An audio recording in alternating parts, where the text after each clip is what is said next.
당신은 나이가 들어도 몸 관리만 잘하면 건강한 노후를 맞이할 수 있다고 생각하시오?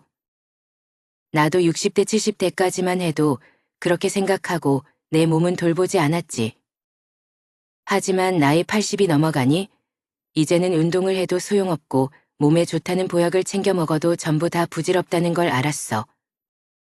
내가 60대, 늦어도 70대에서라도 이것을 알았더라면, 그래서 내가 지금에서야 깨달은 것을 조금만 더 일찍 알았다면 이렇게 살지는 않았을 것이오. 내가 당신이라면 조금만 더 잘못 더하면 더 늦기 전에 이것부터 할 것이오. 안녕하세요. 노인을 위한 나라는 있다. 누나입니다. 요즘 시대는 방향으로 100세 시대가 빠르게 변하고 있습니다. 젊은 시절은 변함이 없는데 노후한 길어졌습니다.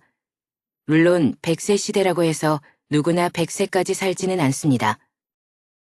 현재 우리나라의 노인 평균 수명은 80세 초반에서 중반을 웃돌고 있는데 문제는 80세가 넘어가면서부터 급격한 변화가 몰려온다는 거죠. 80세부터는 잦은 컨디션, 난 조의 팔에 힘이 빠져 물건조차 들지 못하며 심지어 리모컨조차 어디에 두었는데 기억나지 않습니다. 그리고 배우자나 가까운 사람의 죽음으로 하루, 아침의 고독, 절망에 사로잡히는 등 순식간에 생로병사의 거대한 벽이 거친 파도처럼 덮쳐올 것입니다. 그래서 뒤늦게 후회를 해보지만 80세부터의 우리 몸은 관리를 해도 좀처럼 회복이 되지 않습니다. 그래서 80세 이전의 몸 관리와 마음 관리는 너무나도 중요하지만 우리는 이 중요성에 대해 잘 알지 못합니다. 하지만 60대, 늦어도 70대부터 관리를 못하면 노년의 생활은 말 그대로 지옥이 될 수도 있습니다. 그렇다면 우리는 노년에 대해 아무런 대비가 되어 있지 않은 우리는 다가오는 우리의 80세 이후의 삶을 위해 무엇을 해야 할까요? 제가 모시고 살라니까. 이제 고집 좀 그만 피워요. 일 없다 늘게 내가 무슨 호강을 한다고. 아니, 대체 혼자 왜 이러고 사시는 거예요? 올해 나이가 105세이신 김씨 할머니의 자식들은 서기합니다. 몇 년 전 아버지가 세상을 떠나고 홀로 남은 어머니가 너무 걱정입니다. 그래서 어머니를 모시고 살려고 집까지 새로 구했지만 어머니는 굳이 혼자 살겠다고 하십니다. 매 끼니마다 밥도 안 먹고 돼지고기만 먹고 그리고 건강에도 안 좋은 커피는 왜 이렇게 많이 마셔요? 그러다 진짜 큰일 나요. 그리고 할머니의 식습관도 문제입니다. 할머니는 매일매일 국도 밥도 없이 돼지고기, 목, 살에 파랑, 된장을 넣어서 푹 살아서 소금에 찍어 드십니다. 그리고 식후엔 설탕 2스푼 넣은 믹스커피를 즐기시는데 한두 잔이야 그럴 수 있다 쳐도 이걸 하루에 10잔을 넘게 드십니다. 그러니 자식들이 걱정이 안 될 수가 없죠. 그런데 재미있는 건 할머니가 누구보다 건강하다는 사실이었습니다. 심지어 할머니보다 나이가 25살 어린 80세 딸보다 건강했습니다. 정작 엄마가 걱정이 되어 잔소리하는 딸은 여기저기 몸이 안 좋아서 잘 두고 다녔지만 할머니는 딱히 아픈 것도 없고 활기가 넘지. 그리고 요즘 할머니는 젊었을 때 못했던 한글 공부를 하십니다. 물론 혼자 독학으로 하셔서 글자가 삐뚤빼 뚫리지만 그래도 자신이 좋아하는 노래 가락도 적고 그때 떠오르는 말을 메모해 놓습니다. 세상에 올 때 내 맘대로 온 건 아니지만 이 가슴에 꿈도 많았지. 이런 글로 시작하는 일기를 적기도 하십니다. 그렇게 한글 공부가 끝나면 할머니는 또 부지런히 외출을 하십니다. 근처에 있는 놀이터에서 솥이 잘 탔던 그녀도 신나게 타시고 공원에 있는 운동기구도 타십니다. 공원에 다리 운동기구에 팔 운동기구까지 없는 게 없습니다. 게다가 그곳에서 운동하러 온 동네 사람들과 이야기를 나눌 수도 있습니다. 단지 할머니가 나이가 많으셔서 다들 자식이나 손주벌들이 많을 뿐입니다. 그런데 젊은 사람들도 하기 힘든 하체 운동을 100세의 할머니가 해내는 모습을 보고 다들 놀라워합니다. 운동을 마치고 돌아오는 길에 할머니는 꽃집에 들러 꽃 구경을 즐기십니다. 그리고 집 앞마당 울타리 아래에 지나가는 사람들 보라고 심을 꽃도 몇 송이 샀습니다. 그때 할머니 집에 동네 꼬마 친구가 놀러 왔습니다. 할머니, 나 머리 해주세요. 아이고 채웠구나. 이리 오염체는 할머니께서 놀이터에 운동 다니면서 알게 된 꼬마 친구인데 한 번씩 집에 놀러 오면 할머니께서 채의 머리를 예쁘게 쌓아줍니다. 그렇게 할머니와 채가 마당 평상에서 노닥거리고 있으면 학교를 마치고 지나가던 꼬마 손님들이 어느새 집 안으로 들어옵니다. 그러면 꼬마들로 할머니 집 마당이 북적 동네 사랑방이 됩니다. 그리고 남는 시간은 자신과 70년을 함께 해온 재봉틀 꺼내서 예쁜 옷을 만듭니다. 어려운 시절, 할머니는 이 재봉틀로 자식들 옷을 다 해 입었기에 재봉틀은 단순히 물건이 아닌 할머니의 분신과도 같습니다. 요즘은 이 재봉틀을 가지고 이웃이 맡겨준 옷을 수선해 주기도 하고 식탁보나 이쁜 소품을 만들어서 마을 장터에서 판매도 하십니다. 할머니는 하루에 꼭 10시간을 주무시며 충분한 휴식을 취하십니다. 잠들기 전에는 라디오를 켜고 노래를 흥얼거리며 즐겁고 행복한 시간을 보내십니다. 그렇게 할머니는 70년을 보낸 정든 집에서 떠나기가 싫습니다. 자식들이 아무리 이쁜 전원주택에서 같이 살자고 해도 관심이 없습니다. 운동할 수 있는 장소가 있고 말 동물들도 많고 꼬마 친구들도 있는 이 집이 좋습니다. 덕분에 할머니는 100세가 넘은 나이지만 육체적 정신적 건강은 30년이 접니다. 100세 시대, 100세 인생이라는 말이 넘쳐나는 요즘입니다. 하지만 100세 시대라고 해서 모든 사람이 사연 속 할머니처럼 100세를 맞이하는 것은 아닙니다. 또한 100세를 맞이했다고 해서 모두 건강하고 행복하리라는 보장도 없습니다. 꽃은 봄마다 화려하게 온 몸으로 사랑을 피워내지만 우리는 나이가 들수록 매년 쓸쓸하게 시들어만답니다. 그렇다면 사연 속 김씨 할머니는 어떻게 배고 새해에도 저런 정정함을 유지할 수 있을까요? 어떻게 100년이 넘도록 화산꽃으로 정정하게 피어 있을까요? 그리고 우리도 비록 100세까지는 바라지 않더라도 어떻게 하면 건강한 노후를 맞이할 수 있을까요? 전문가들 말에 의하면 그 답은 바로 80세를 어떻게 넘기느냐에 달려있다고 합니다. 2022 연 통계 기준 우리나라의 평균 수명은 82.7세입니다. 이는 대부분의 사람들이 80대를 못 넘기고 세상을 떠난다는 것이죠.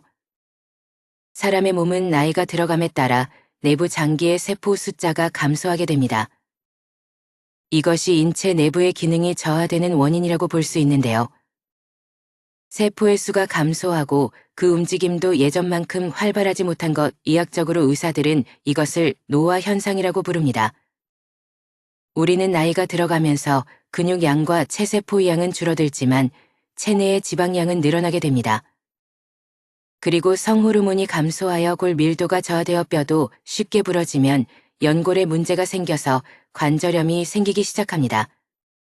그러다 보니 걷고 뛰고 계단을 오르는 일상생활에 불편함이 생기죠. 그리고 감각에서도 변화가 나타납니다. 감각은 보통 40대 이후부터 저하되기 시작하여 차츰 시력이 떨어지고 수정체가 혼탁해져 노인성 백내장이 발생합니다. 그리고 청력도 떨어져서 이명이 생기고 높은 주파수의 고음을 듣기 힘들어지며 후각과 미각도 감소하며 맛을 구별하는 능력이 줄어들게 됩니다. 할머니들께서 나이가 들었더니 간을 맞추기가 힘들다고 하시는 것도 인체가 나이 들어가면서 나타나는 노화 현상인 것이죠. 그리고 신경정신기도 변화가 나타나는데 사람의 뇌는 40세 이후로 크기와 무게가 감소하게 됩니다. 그렇게 10년마다 5% 정도 감소하다가 70세 이후부터는 그 감소폭이 뚜렷해지기 시작합니다. 그래서 80세는 전체적인 신체 기능이 급격하게 떨어지게 되는데 그 폭이 중년에 비해서 적게는 30%, 많게는 40%에 육박한다는 것입니다. 그런데 문제는 세포 재생력, 즉 신체 회복도 같이 떨어진다는 것인데요. 그나마 60대, 70대까지만 해도 몸을 관리하면 시간은 걸려도 회복이 된다고 하는데 80세부터는 회복하기가 불가능해 가까울 정도로 힘들다고 합니다. 그렇다면 여기서 우리의 몸의 노화가 진행되면서 실감하게 되는 몸의 변화로 어떠한 것들이 있을까요? 첫 번째, 40대부터 60cm 거리의 사물이 흐려진다. 40대는 아직 노안이 오기 이른 시기처럼 생각할 수 있지만 사실 40대 초반은 노안이 시작되는 시점이라고 합니다. 이 시기에 접어들면 음식점 메뉴판이 읽기 어려워지는 사람도 있고 스마트폰 글씨가 뚜렷하게 보이지 않는 사람도 있다고 합니다. 이처럼 노안이 시작되면서 가까운 거리에 있는 사물이나 글씨의 선명도가 떨어지기 시작합니다.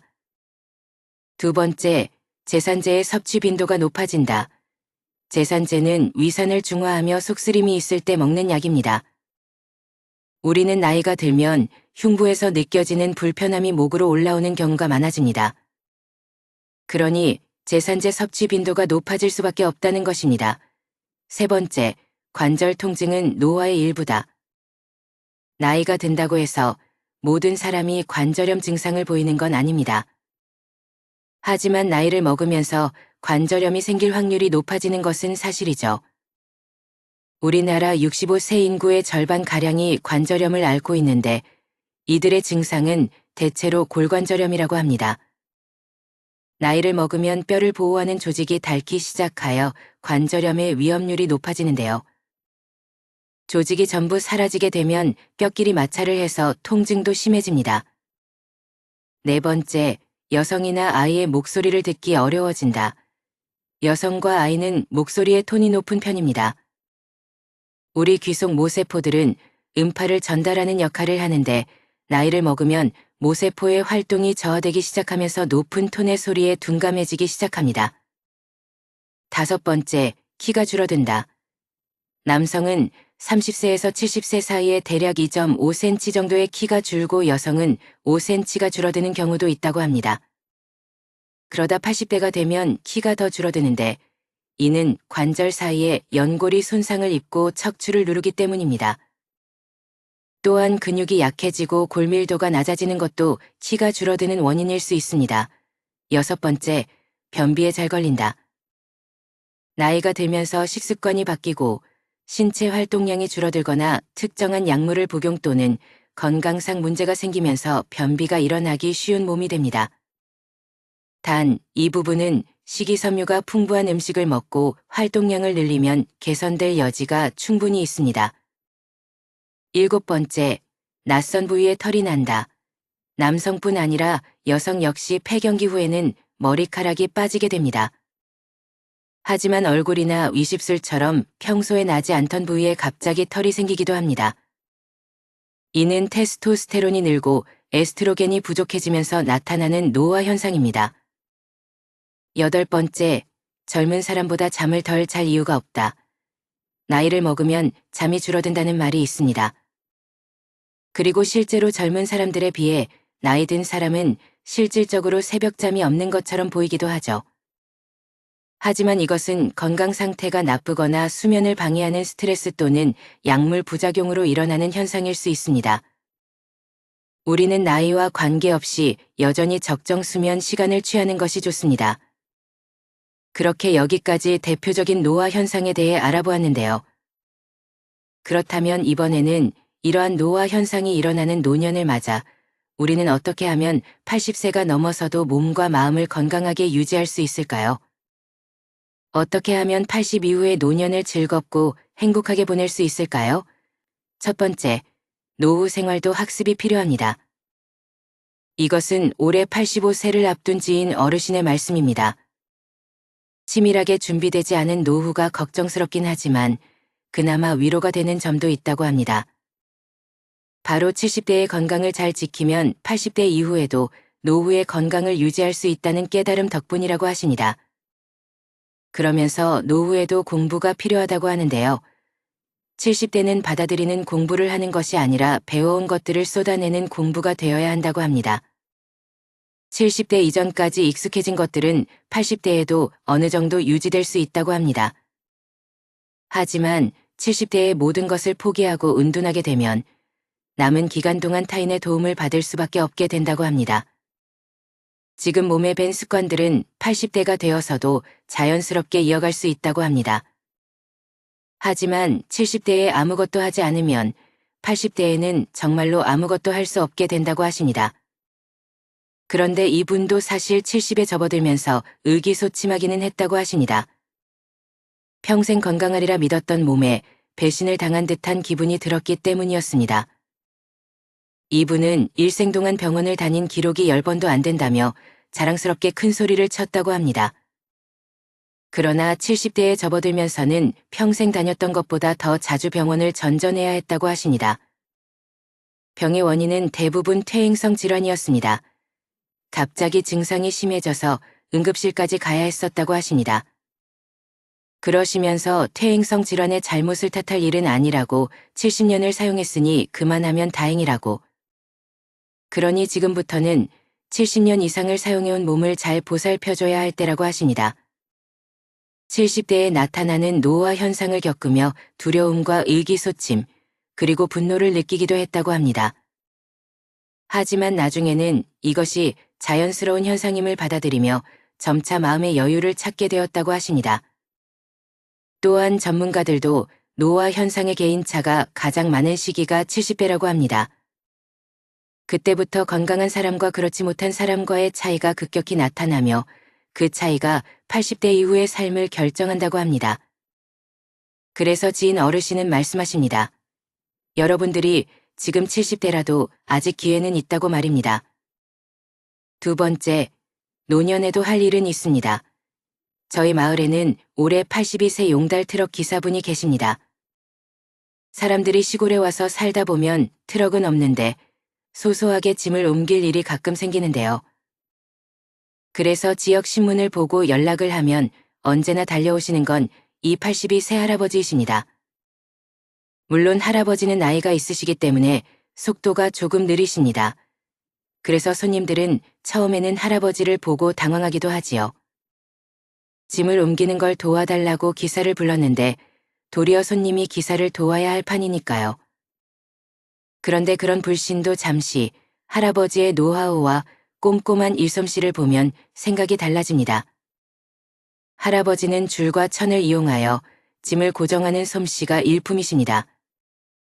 그리고 무거운 짐도 직접 드시는데 50kg가 넘는 짐도 노하우가 있으셔서 거뜬히 드십니다. 그리고 산림조합 같은 곳에서 연락이 오면 장작을 잔뜩 실어다가 전국에 배달을 다니십니다. 그래서 요즘처럼 날씨가 추운 겨울이면 배달 겸 여행을 하시며 전국을 다니십니다. 그래서인지 할아버지는 얼굴에 생기가 가득하고 언제나 미소를 잃지 않습니다. 물론 나이 때문에 손떨림과 얼굴의 검버섯은 막을 수 없지만 얼굴과 눈빛에서 풍기는 천명함은 젊은 사람 못지않습니다. 그러고 보면 우리가 장인이라고 부르는 분들은 80, 90에도 건재하게 자기 일을 하십니다. 화를 만드는 장인, 술을 빚는 장인, 그림을 그리는 화가 등 평생의 일을 가진 사람들은 늘 건재함을 과시하죠. 이미 초고령 사회로 진입한 일본의 경우 일주일에 4일 하루 5시간을 일하고 한 달에 125만 원을 받는 80대 노인 일자리가 넘쳐난다고 합니다. 일본의 노지마 씨의 경우 이미 80세 고용 상한을 폐지했고 YK기아는 세계 최대 지퍼 회사도 65세의 정년을 없앴습니다. 또한 우리나라에서도 7080 노인들이 지하철 택배나 도보로 간단한 배달 일이라는 노인들의 일자리가 생겨나기 시작했습니다. 본 뒤 서서 있다가 앉으면 눕고 싶고 누우면 자고 싶은 것인 인간이 가진 관성의 법칙이죠. 그렇기에 우리는 인생 사막을 침대에 누워만 있으면 계속 누워만 있게 됩니다. 하지만 꾸준히 목표를 세우고 실천하면 우리는 건강한 일상을 유지할 수 있을 것입니다. 그래서 비단 먹고 살기 위해서가 아니라 인간다운 삶을 계속 영위하기 위해서 우리에게 임태란 없어야 하는 것은 아니는지요. 세 번째, 늙는다는 착각에서 벗어나세요. 제가 어릴 적 이웃집에는 할머니, 자매가 한 집에 같이 사셨습니다. 그런데 두 분 중 7살 연상의 언니가 훨씬 더 젊어 보였습니다. 심지어 언니는 7살이 많은데도 자전거를 탈 정도로 건강했고 반면 7살이나 어린 동생분은 기운이 없어 늘 집에 누워 계셨습니다. 저는 어째서 이런 차이가 생기는 것일까? 당시엔 도무지 이해가 되지 않았지만 얼마 전 늙는다는 착각이라는 책을 보고는 조금 납득을 하게 된 요즘입니다. 이 책에는 시간 거꾸로 돌리기 실험이 등장합니다. 이것은 자기 몸을 온전히 가누지 못하는 70대와 80대의 노인들을 상대로 20년 전 시간으로 되돌려 일주일간 독립적으로 생활하도록 하는 시험인데요. 여기서 시간을 돌리는 방법은 간단합니다.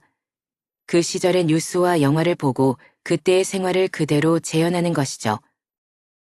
그러자 일주일 만에 놀라운 결과가 도출되었다고 합니다. 실험 전에는 글자가 잘 보이지 않아 포기했던 독서나 관절 통증 때문에 하지 못했던 설거지와 청소조차 어려운 일이었다고 합니다. 그러나 실험 후에는 노인들이 스스로 강아지를 산책시키는 것까지 포함해 그 모든 일을 해냈다고 합니다. 청력, 기억력, 악력, 유연성, 자세나 걸음걸이까지 현저히 젊어진 것이죠. 그러면서 글쓰이는 이렇게 말합니다. 노인들의 발목을 잡는 것은 신체가 아닌 신체적 한계를 믿는 사고 방식이라고 말입니다. 물론 물리적이고 신체적인 조건을 정신력만으로 모두 바꿀 수는 없을 것입니다. 그러나 삶에서 마음가짐이 주는 긍정적인 효과는 결코 가볍게 볼 수 없다는 것은 분명합니다. 또한 우리 사회는 사회적 시기를 중시합니다. 20대에는 취업, 30대에는 결혼, 40대에는 내 집 마련과 같은 과제가 자연스럽게 주어진다고 합니다. 우리는 이러한 과제에 따라 신체 나이에 맞는 올바른 생활 방식과 태도가 있다고 믿으며 그것을 지키기 위해 노력하며 살아갑니다. 그리고 그 결과로 60대와 70대에 남는 건 은퇴와 노화뿐이죠. 지금까지 남들의 시선과 가족의 기대에 맞추며 내 몸과 마음을 참고 살아왔다면 이제는 그 방식을 바꿔볼 때가 아닐까요? 사회적 통념과 남의 눈치를 보기보다는 여러분 자신의 몸과 마음이 보내는 소리에 귀 기울여보는 건 어떨까요?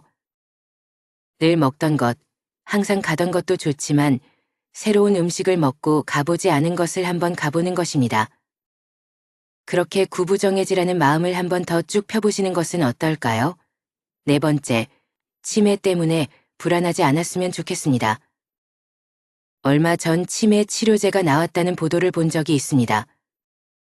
미국과 일본 제약회사에서 공동 개발한 신약이 인지 저하 기능을 낮추는 것을 미국 정부의 공식적인 인정을 받아서 FDA 2승인까지 났다고 합니다. 그리고 그 외에도 수많은 약들이 쏟아져 나오고 있는 상황이라고 하는데요. 치매는 우리 뇌에 아밀로스라는 물질이 생성되고 쌓이면서 발생한다고 합니다. 최근 개발된 신약들은 이 물질의 형성과 축적을 저해해 초기 단계 치매 환자의 증상을 상당히 호전시켰다고 합니다. 하지만 아직 개발 초기 단계일 뿐 치매는 암과 더불어 아직도 우리에겐 미지의 영역이죠. 그리고 시중에 풀린 현대 의학의 수준에서는 효과가 조금 있을 수 있는 정도의 약밖에 없는 것이 현실입니다. 즉, 초기에 발견해 아직은 의료의 힘으로 치매는 어찌할 도리가 없습니다. 하여 우리는 치매를 예방하기 위해서 많은 노력을 기울여 볼 수 있는데요. 그럼 전문가들이 추천하는 치매 예방법으로는 다음과 같습니다. 첫째, 평소 손과 입을 바쁘게 움직이자. 둘째, 활발한 뇌 활동으로 기억하고 배우는 습관을 들이자. 셋째, 담배는 뇌 건강의 적이다. 넷째, 과도한 음주는 뇌 세포를 파괴한다. 다섯째, 싱겁게 먹고 채소와 견과류를 많이 먹자. 여섯째, 적절히 운동하자. 그런데 우리가 치매가 걸리는 것보다 더 무서운 것은 우리가 치매라고 진단받는 순간 주변 사람들의 태도 변화와 나의 사회적인 역할이 빼앗긴다는 것입니다. 실제로 2020년 전성기 플랫폼에서는 50, 60대 성인 1160명을 대상으로 설문조사를 진행했습니다. 이 조사는 치매를 두려워하는 가장 현실적인 이유가 무엇인지를 알아보기 위한 목적이었다고 합니다. 조사 결과를 보면 가족이나 주변 사람들에게 피해를 줄까 봐라고 답한 사람들이 가장 많았다고 합니다.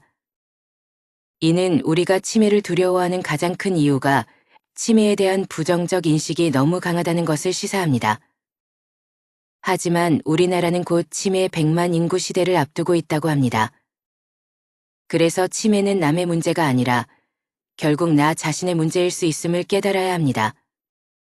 그러나 지금까지 국가와 사회는 치매를 함께 극복할 존재가 아닌 단지 지우고 관리해야 할 대상으로만 바라봤습니다. 치매를 제대로 이해하려고 노력한 적은 없었습니다. 그렇기에 우리는 치매의 방지에 힘쓰는 한편, 치매가 든 노인이라고 하여 편견을 가지고 바라보는 일은 없어야 할 것입니다. 왜냐하면 치매는 다름 아닌 우리의 문제일 수 있기 때문입니다. 실제로 우리나라 85세 이상의 노인의 둘 중 한 명은 치매에 걸립니다. 이때 우리는 그 둘 중 하나가 내가 아니기를 바라는 마음이 들기도 합니다. 그러나 만약 내가 치매 환자가 아니라도 배우자나 부모, 친구가 치매에 걸린다면 우리는 그들을 돌보는 보호자로 살아야 할 것입니다. 그렇게 우리가 치매를 알고 대비해야 한다는 것이죠. 또한 80세가 넘으면 누구나 몸속에 암을 품고 있으며 누구나 인지장애 치매가 생긴다고 전문가들은 말합니다. 그렇게 우리는 모두 다 같이 막막하고 두렵기만 한 치매를 앞두고 있지만 지피지기면 백전백승이라고 그것이 무엇인지 미리 알고 갈 수 있다면 어떨까요? 그래서 최대한 치매를 늦출 수 있거나 걸리지 않을 수 있다면 어떨까요? 그러면 우리의 미래의 삶이 조금은 덜 불안하지 않을까요? 그래서 오늘은 치매에 관해서 좋은 내용이 담긴 책을 소개해 드립니다. 이 책은 치매 때문에 불안하지 않았으면 좋겠습니다. 라는 책으로 100세 시대를 맞아 치매의 예방부터 치매 환자 돌봄까지 소개된 것이 특징인데요. 이 책은 치매를 어떻게 받아들여야 하는지와 기억이 깜빡거리는 초기 치매 증상이 나타났을 때의 대처법을 쉽게 설명하고 있습니다. 또한 치매 환자의 심리 상태와 소통 방법을 다루면서도 분위기가 지나치게 무겁지 않아 누구나 부담 없이 읽을 수 있어 좋았습니다. 그리고 감사하게도 이 책의 출판사인 유라이프 대표님께서 우리 노인 나라 구독자님을 위해 치매 때문에 불안하지 않았으면 좋겠습니다. 이 책을 5권 나눔해 주셨습니다. 그러니 댓글로 책을 신청해 주시면 10일 후에 추첨하여 5분께 이 책을 무료로 나눔해 드리겠습니다. 결과는 10일로 저희 노인 나라 커뮤니티를 통해 공지도 하겠습니다. 그렇게 우리가 나이가 든다는 것은 육체적인 노화는 이루어지지만 경험과 연륜이 쌓여 정신적으로는 더욱더 풍부해진다는 뜻이기도 합니다. 그렇게 노인이 한 분 돌아가시면 도서관 하나가 없어진다는 말이 생겨났죠. 생각해보면 제가 어렸을 때는 평소 하기 어려운 특별한 것을 하고 특별한 곳을 가야만 재미있고 값진 경험을 했다는 오해를 했었습니다. 하지만 시간이 지나면서 우리는 점점 스스로에 대해 자세히 알게 됩니다. 그래서 나와 잘 맞는 사람과 환경을 알게 되면 꼭 그렇지 않다는 사실을 깨닫게 되죠. 젊은 시절에는 역마살이 낀 것처럼 여기저기 돌아다녔지만 지금은 그런 날들이 무색할 정도로 조용한 일상이 좋습니다. 공원에 홀로 앉아 책을 읽거나 새로운 산책로를 발견하고 일주일에 한 번쯤 마음 맞는 친구를 만나는 것만으로도 충분히 즐겁고 행복합니다.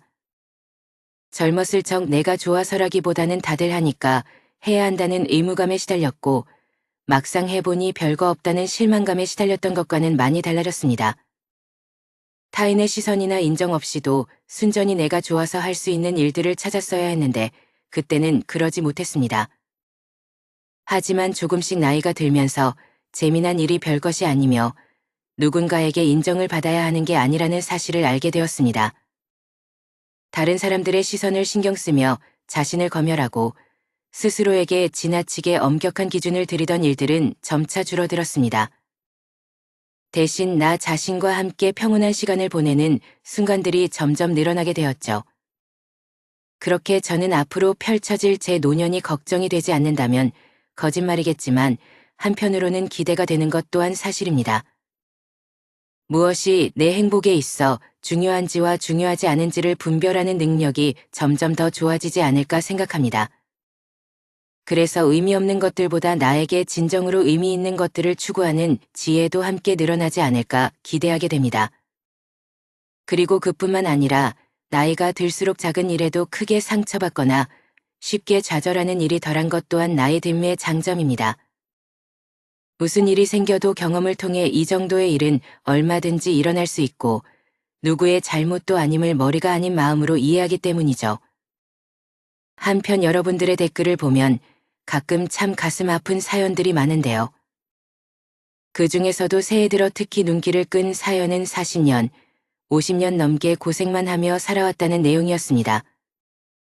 올해는 성공까지는 바라지 않고 그저 조금이라도 앞이 보이고 편안하게만 살게 해달라는 간절한 바람이 담겨 있었습니다. 그도 그럴 것이 요즘 우리의 삶은 너무도 힘이 듭니다. 수많은 산을 넘고 넘어서 이제는 서 있을 힘도 없는데 오늘도 높은 산은 어김없이 우리 앞을 막죠. 심지어 그 산을 넘어가면 이제 시원하고 따스한 들판이 펼쳐질 거라는 보장도 없는데 그래도 우리는 그 산을 넘어야 합니다. 하루가 다르게 급격하게 바뀌는 치열한 세상에서 살아남아야 하니까요. 저 역시 그런 한치 앞을 내다볼 수 없는 인생의 바다를 같이 항해하는 입장이기에 그 하소연들이 남의 일이 아님을 너무나 잘 알고 있죠. 제 경험상 희망이란 영화나 드라마처럼 인생의 클라이맥스에서 행복한 결말과 함께 찾아오는 것은 아니었습니다. 오히려 삶이 바닥에 떨어지고 검은 구정과 절망의 늪에서 헤매며 더 이상 희망은 없다고 하늘을 원망할 때 찾아왔습니다. 바로 그 순간 눈물 너머로 신랄 같은 빛처럼 비춰지던 그것이야말로 진정한 희망이었습니다. 그렇게 여러분의 삶이 힘들고 괴롭고 절망적이더라도 그래도 이것만은 꼭 기억하세요. 개가 아무리 짖어도 산까지 흔들 수는 없고 어둠이 제 아무리 짙어도 아침까지 막을 수는 없으며 비바람이 아무리 불어도 꽃이 피는 것까지 막을 수는 없습니다. 그리고 절망의 반대말이 희망이 아닌 이유는 어두운 밤에 별들이 반짝이듯 절망 속에 희망이 피어나기 때문입니다. 그래도 올해는 어쩔 수 없어 그 서러운 눈물이 흐르고야 말지라도 내년, 내후년, 내내 훗날에도 꽃은 피어나 만발할 것입니다. 우리는 매년 사랑을 표현할 수 없지만 그래도 꽃들은 항상 우리를 찾아올 것입니다. 작년에도 피었고 올해에도 그 자리에서 새롭게 꽃을 피워낼 것입니다. 그러니 우리도 우리를 찾아와 주는 꽃들이 있는 한 우리의 인생 위에서 꽃처럼 웃을 날이 언젠가는 올 것입니다. 그래서 오늘은 여러분의 인생이 꽃처럼 화사하게 만발하시라고 아름다운 꽃을 그림으로 그려보았습니다. 그럼 여기까지 노인을 위한 나라는 있다. 누나였습니다. 시청해주셔서 감사합니다.